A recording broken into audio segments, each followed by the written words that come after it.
반갑습니다. 반갑습니다. 네, 오늘은 지금 저희들이 익산총부와 그 소태산 대종사 법설, 그러니까 익산총부 곳곳에 깃들어져 있는 소태산 법설을 우리가 지금 중심으로 이해해 보는 것이잖아요. 네, 오늘은 청하원을 살펴볼 겁니다. 청하원, 이 앞에 그 지도 보세요. 청하원이 어디 있는가? 앞에 지도 보면 12번이 청하원이에요. 그러니까 10번이 정신원, 11번이 구정원, 이게 정신원 다음에 구정원 다음에 청하원 이렇게 있는 거예요. 이 순서를 보면 10 정신원, 11 구정원, 12 청하원. 자, 청하원은 왜 이름이 청하원이냐면 구타원 이공주 선지님의 아호가 청하예요. 청하. 이게 글을 쓸 때 필명으로 청하라고 해요. 청하. 그래서 그래서 청하원이라고 한 거예요. 뭐 조금 원론적으로 하면 이공주 집 이렇게 하는 게 맞죠. 이게. 그러나 우리가 지금 현재 원불교에서 공식적 이름으로 청하원이라고 하고 있습니다. 그러니까 청하원은 지금 어디에 위치하냐면은 바로 지금도 정문을 통과해서 안내실 위 건물이 청하원이에요. 근데 옛날에는 지금보다 훨씬 더 청하원이 그 공간이 크죠. 왜냐하면 지금 그 정문을 만들면서 아래채가 헐렸어요. 아래채. 그러니까 이게 정문에 들어서면 오른쪽 언덕에 있는 첫 건물이죠. 이게 원기 17년. 제가 음력 7월 30일로 알고 있는데 이때 구타원님과 박창기 모자가 이게 엄마 아들이죠. 박창기가 이공주 아들입니다가 전무 출신 출가해요. 그리고 처음에 도치원 본원실 동쪽 방에 거주하다가 사가로 사용하기에 지금 안채 6간 겹집 지금 있죠. 올라가 보면은 들어가 볼 수 있습니다. 안채로 6간 겹집과 문간채, 옛날 문간채라고 했죠. 3칸으로 지은 건물이에요, 이게. 그래서 이게 원기 19년 8월에 낙성하게 됩니다. 이게 완성했다는 소리죠. 그래, 이게 바로 익산총부에서 제일 좋은 집이었어요. 이 집이. 왜요? 이공주 구타원님이 부자야. 황정신행님 부자야. 그 남편이 대한민국의 보험의 시작이에요. 그 남편이 대한민국의 보험, 그게 대한보험인가? 그러니까 그런 분이, 이게 부자예요. 황정신행님 자체도 부자예요. 이런 분들입니다. 자, 이후 이 건물은 이후 교단에 희사돼요. 이게 원기 53년, 1968년에 희사됐다고 하는데, 그래서 구타원 아우를 타서 우리가 보통 청하원이라고 이름을 하죠. 맑을청, 그 다음에 강하, 맑은 냇물이라면 안 되고, 맑은 강하, 맑은 냇물, 하여간 그렇죠. 맑은 물, 맑은 그 냇물 이렇게 합시다. 그래서 지금 청하원과 지금 교정원 구간 사이, 지금 청하원 있는 건물하고 청하원과 교정원 구간, 지금 현재 재정산업부가 있고 전산실이 있는 이렇게 반타원형으로 된 건물 있죠. 그 사이에 익산총부 그 당대 그 정문이 있었어요. 그리고 지금 현재 교정원 구간에 있는 소나무 있어요.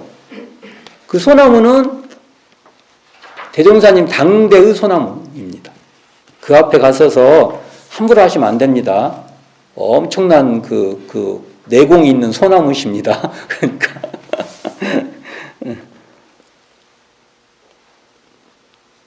이게 이제 배교 반백년 기념 사업 때 총부 정문 확장 공사를 위해서 담장과 문간체가 헐리게 된 거예요. 그게. 그래서 옛날 사진에 보면은 지금보다 공간 배치가 넓죠.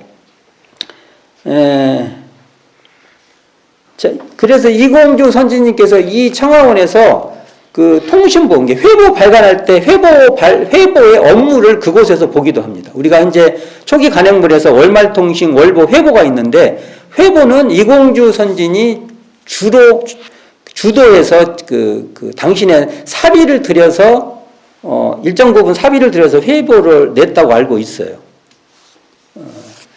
자, 근데 이 청하원이 중요한 건데 이 청하원이 바로 종교사의 유례가 없는 탄압의 현장입니다.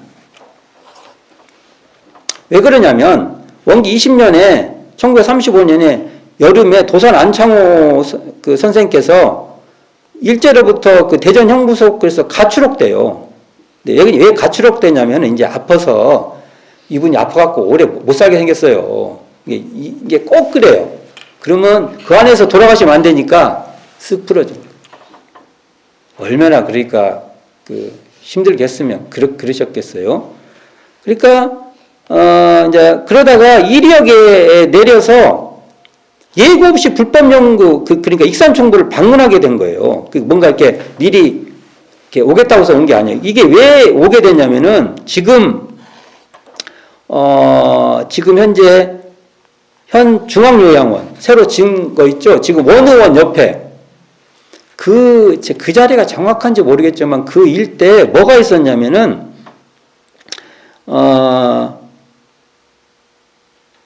북일 계문학교라는 게 있었어요. 이게 뭐냐면 현행 계문초등학교 전신이에요. 뭐냐면 김한규라는 분이 이분이 북일면 신용리에 사셨던 김한규라는 분이 정말 어려운 환경 속에서도 교육 운동을 했던 거예요. 그러니까 도산 선생님께서 이런 분들이 너무 소중하니까 전국에 있는 이렇게 뭔가를 하시는 교육 운동을 하고 뭐든지 하는 분들을 도산 선생님께서 만나고 다니는 거예요. 참 훌륭하신 분들이에요. 만나서 어떻게 해요? 애쓴다고 손 한번 잡아주는 것도 큰일이 아닙니까? 그리고 격려하고 이런 걸 했는데 오니까 우리 그때 불법연구회를 이렇게 기사 소개를 했던 동아일보 기자 배현이라는 기자가 이왕 오셨으니까 옆에 불법연구회를 한번 소태산이라는 분을 만나보시죠. 소태산 박중빈이라는 분을 만나보시죠 해갖고 그분이 소개로 오게 된 거예요. 요게 대종경 선해로 교단 순환장 5절에 이게 나옵니다. 그래서 근데 이때 이게 우리가 잘 알아야 될 것이요. 도산 안창호를 만난다는 것은 일제의 감시와 탄압을 받겠다는 그냥 탄압을 받겠구나 만나면 뻔히 아는 일이에요. 근데 대종사님께서 만납시다 그런 거. 우리가 이 점을 봐야 돼요. 대종사님은 뻔히 탄압을 받을 줄 알면서도 도산 선생을 만나자고 한 거예요. 그냥 오셨으니까 만나야죠. 이렇게 된 거죠. 이야, 이게. 그래가지고 도산 선생께서 대각전에 참배합니다. 김영호라는 그때 그 제자가 안내를 하면서, 대각전에 참배한 후 청하원으로 이제 이렇게 청하원 응접실 최고 좋은 집이라 했잖아요. 외빈이 오면 응접실로 사용했다고. 이게 도산 선생만 그런 게 아니라 아마 좀 외빈이라 하면 거기서 만났었던 것 같아요. 이때 대종사님보다 13세인가 더 많으세요. 도산 선생님께서. 13살, 이게 계산해봐야 하는데 하여간 10살 이상 더 많으세요. 이때 그렇게 대종사를 만나게 되는데 고수들은 서로를 금방 알아보는 것 같아. 근데 지금 우리가 지금 총부를 보면 안 됩니다. 착각이에요. 지금 총부. 옛날 총부는 정갈하고 정말 자랑할 것이 없는데 우리가 보통 보면 자랑한다는 것은 막 찌개 주고 돈 많이 들이고 막 이렇게 자랑하잖아요. 그런데 총부는 자랑할 것이 없는데 정말로 정갈하고 꼭 여기서 오래 살고 싶고 좀 있었으면 이런 모습이 생긴단 말이에요. 그러니까 오죽이나 길에 빗질을 이렇게 바깥에서부터 안쪽으로 이렇게 쓸어 모아갖고 그래서 보면 빗질 해놓은 길만 보고도 이곳에 내가 마음이 정결해지겠다. 이런 분위기의 익산총부예요. 지금 우리가 이게 익산총부 생각하면 안 돼요. 머릿속에 그려야 돼요. 그러니까 도산 선생도 딱 오자마자 이곳이 어떤 곳인지 딱 알아요. 왜 그러냐면 도산 선생께서 이상촌에 대한 계속 주장했어요. 농촌을 이상촌으로 만들어야 된다. 근데 사실은 도산 선생님께서 꿈꿨던 이상촌을 소태산이 하고 있었던 겁니다. 도산 문집을 읽어보면 이 이상촌이라는 게 많이 나와요. 그러니까 대종사는 도산의 민족을 위한 그 수고를 위로하죠. 정말 힘든 그것을 하고 위로하니까 도산은 소태산의 뜻을 이해하며 반항도 좋고 투쟁도 좋지만 참으로 정신운동이 더 소중하다고 생각된다며 이렇게 말합니다. 이게 지금 대종경 실시품 45장에 나오는 말이죠. 나의 일은 판국이 좋고 솜씨가 또한 충분치 못하여 민족에게 큰 이익은 주지 못하고 도리어 나로 인하여 관원들의 압박을 받는 동지까지 적지 아니하온데, 그러니까 도산만 만나면 탄압받는 거예요. 근데 대종사께서 만난다. 소태산 대종사가 도산을 만난다. 탄압받는 걸 뻔히 알아요, 이제. 선생께서는 그 일의 판국이 넓고 운영하시는 방편이 능랑하시어 안으로 동포 대중에게 공헌함은 많으시면서도 직접으로 큰 구속과 압박은 받지 아니하시니 선생의 역량은 참으로 장하옵니다. 이렇게 소태산 행보에 소태산의 이렇게 처신하는 것에 깊은 공감을 했던 거예요. 근데요, 도산 선생님께서 광주에 가서도요, 소태산 대종사를 소개합니다. 제가 소태산 남도를 만나서 요 책 쓰는데 여기에 보면 제가 좀 밝혀놨는데요. 이게 지금, 대산종사 수필본문에 나와 있는 한 대목입니다. 대산종사 본문에. 대산종사 회고하시기를 도산 안창호 선생님이 대전 형구소에서 추록하신 후 이리 오셨을 때 이리시에 있는 이원재 장로가 모시고 와 대종사님을 친견하게 했었다. 그 후 광주에 나오죠. 나는 민족 독립운동 한다고 하여 많은 사람에게 오히려 어려움을 많이 주고 있으나 불법 연구의 선생은 조용히 참으로 큰일하고 있다고 많은 수행인과 모인 사람들에게 말하였다고 말씀하셨다. 그러니까 이걸 전해 들으신 거예요. 제가 요거 이제 어디서 만났을 것이고 하는 걸 요 책에서 하여간 그 도산 선생의 광주의 행적 해서 기기에 맞춰갖고 요 책에 많이 밝혀놨습니다.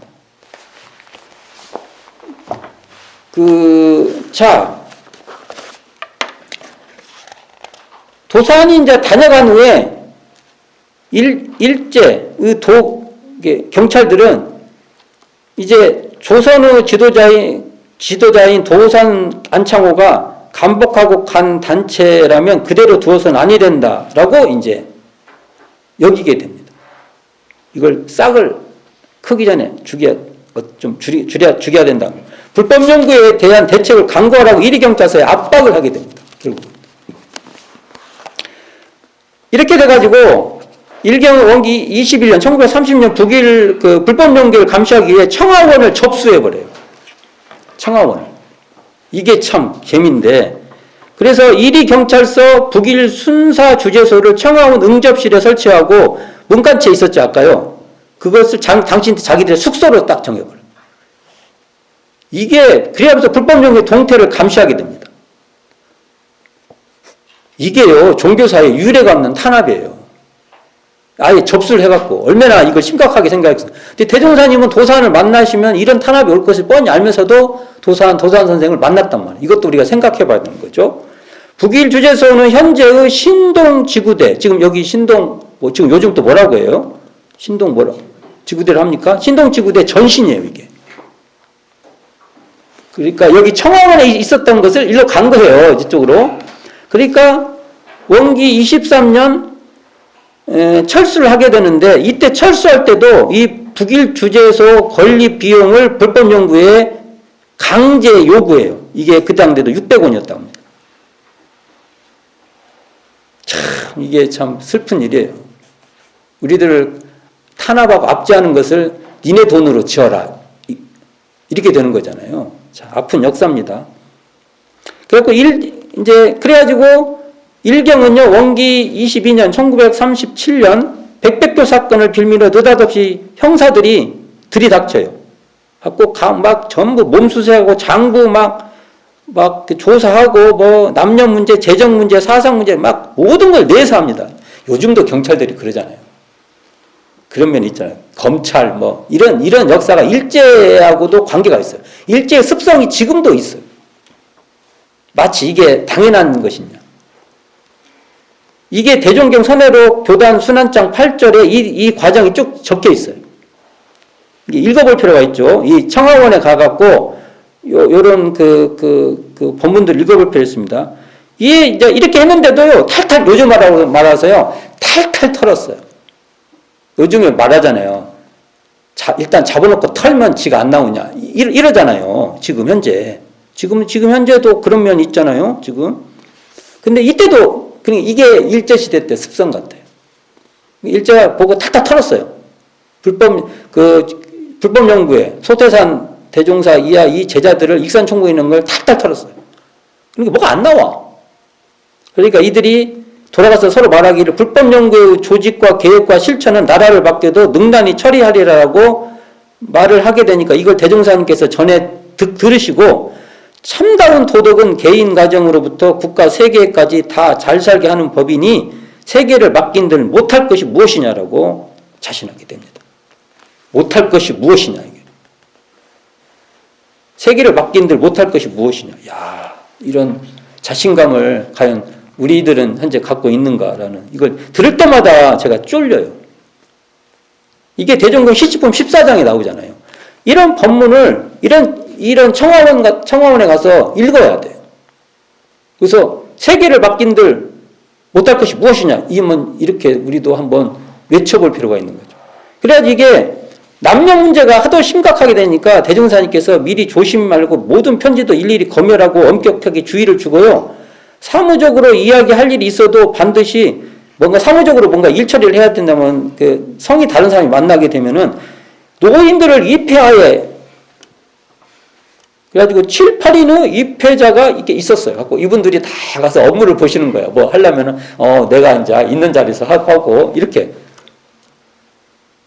그러니까 이렇게까지 철저하니까 소문이 막 나가지고 불법 연구에는 남녀가 이야기를 하여도 꼭 노인들을 중간에 모시고 이야기할 만큼 남녀 문제나 금전 문제가 깨끗한 단체라는 평가가 나게 된다는 거예요. 이게 바로 대종경 선회록 교단 순환장 9절에 나옵니다. 이러한 모든 법설들 지금 보죠.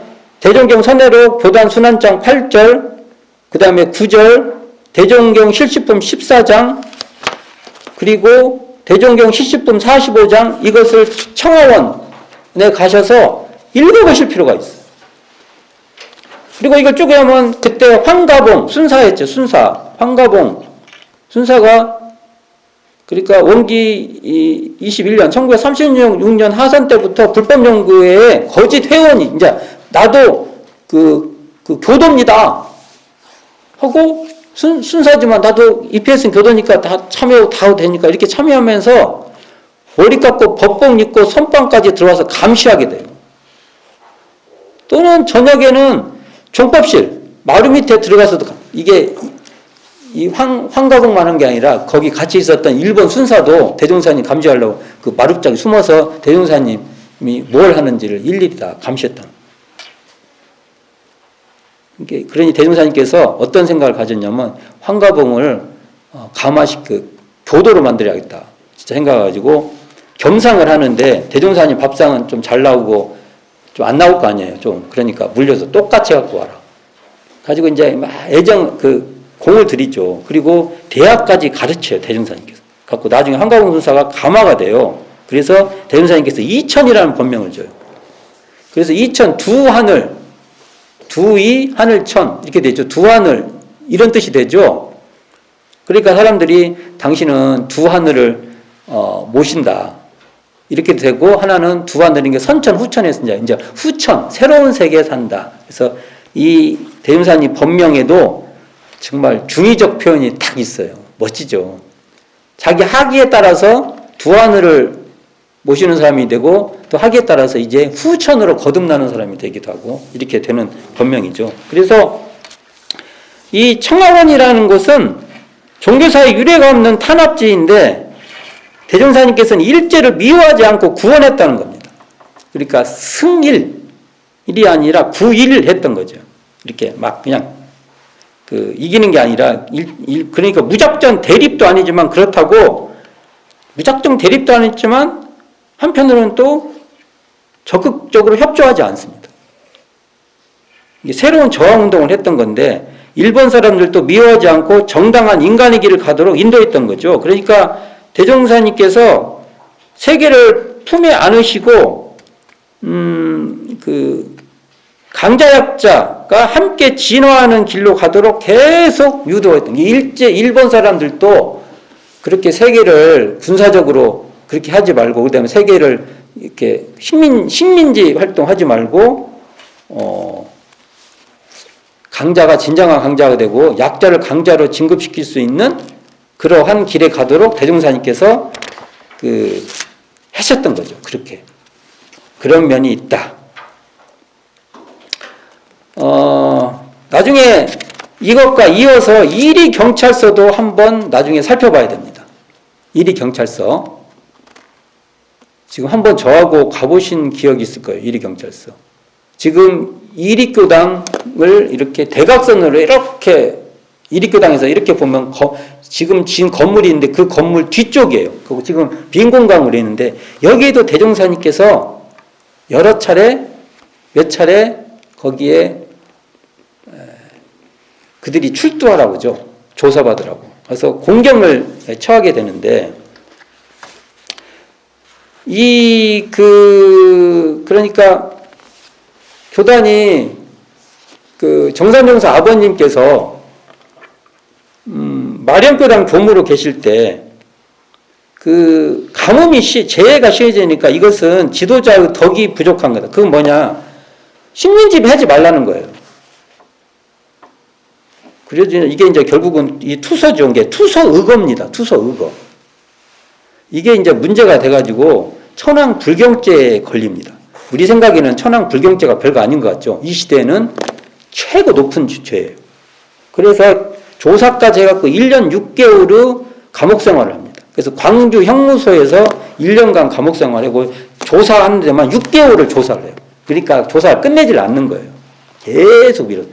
그것도 제가 요 책에다가 자세히 오물고 남도와 만나다에 써 있어요. 광주 형무소 지금 터가 있으니까 광주 갈 일 있으면 거기도 가보실 필요가 있고 그러니까 이 사람들이 연자제 같이 아들이 누구예요? 정산종사님. 정산종사님을 잡아가지고 여러 이유를 막 붙여가지고 영광에서 광주까지 연행을 해요. 그래서 광주 경찰서에 21일간이나 구류를 시킵니다. 그 터가 지금 여기도 제가 밝혀놔 있었어요. 그 터가 있어요. 정산용사도 아버지 그거라고 이제 그러다 보니까 또 이제 사돈이 대종사님이잖아요. 그러니까 대종사님도 또 부릅니다. 그게 지금 대종경 실시품 10장에 나오죠. 10장에 여기에 한제자 사상이 불운하다. 이 한제자가 누구예요? 송벽조 구산 정산중사 아버님. 일경이 하루 동안 대종사를 신문하다가 그러니까 이게 어디예요? 이리경찰서에서 앞으로 그런 제자가 다시 없도록 하겠노라고 서약하라고 말을 합니다. 그리고 대종사 말씀하시기를 부모가 자녀들을 다 좋게 인도하려 하나 제 성행이 그러니까 성격 이제 성행이 각각이라 부모의 마음대로 다 못하는 것이요 나라에서 만백성을 다 좋게 인도하려 하나 민심이 각각이라 나라에서도 또한 다 그렇게 해주지를 못하나니 나의 일도 그와 같아서 모든 사람을 다 좋게 만들고자 정성을 들이지만은 그 많은 사람들을 어찌 일조일석에 다 좋게 만들 수 있겠는가. 그러므로 앞으로도 노력은 계속하려니와 다시는 없게 하겠다고 서약하기는 어렵노라 하시고 돌아서서 대중에게 말씀하시기를 오랫동안 강약이 대립하고 차별이 혹심하여 억울하게 묻어둔 원한이 많은지라 앞으로 큰 전쟁이 한번 터질 것이오. 이게 6.25 한국전쟁입니다. 그 뒤에는 세상 인지가 차차 밝아져서 개인들이나 나라들이 서로 돕고 우호 상통할지언정 남의 주권을 함부로 침해하는 일은 없으리라. 남의 주권을 함부로 침해하지는 않는다. 그러니까 이때 그 황희찬이 말을 하는 거예요. 아니 대종사님 이건 그냥 형식적인 거예요. 이 사람들도 형식적인 거 뭘 돼야 이렇게 제출하고 그럴 거 아닙니까? 우리 그런 거 있잖아요. 그러니까 그냥 도장 찍고 그냥 이렇게 그러겠다 하면 끝나는 거예요. 근데도 대종사님께서 안 써요. 도장도 안 찍어요. 어찌 보면 이것이 그러니까 참 대종사님 입장에 생각해보세요. 사돈이 1년 6개월을 그 감옥에서 제자이기도 하지만 사돈이잖아요. 그러니까 그 마음이 어쩌겠어요. 그래서 그때 그 사모님, 양하운 사모님을 보내요. 갑자기 내가 지금 감정이 왔어. 그 현장이 생각나니까 이게 감정이 훅 들어오네. 대종사님이 하니까 그 하운 사모님을 보낸 거예요. 그리고 양하운 사모님하고 그 송벽조 서로 굉장히 그 친해요. 사동간이라 이렇게 왜냐면 송벽조 선지님이 다정당함하세요. 근데 우리 대종사님 다정당함 안 하시잖아요. 그러니까 이렇게 우리가 사동간에 이렇게 서로 말도 주고받고니까 그때 이제 가셔서 대종사님 보냈겠죠. 당신 부인을 보낸 거 아닙니까? 나오는데 옛날에는 이렇게 쓰고 나오잖아요. 이렇게 뭡니까? 갑자기 생각이 안 나네. 이렇게 쓰고 뭐라 하는데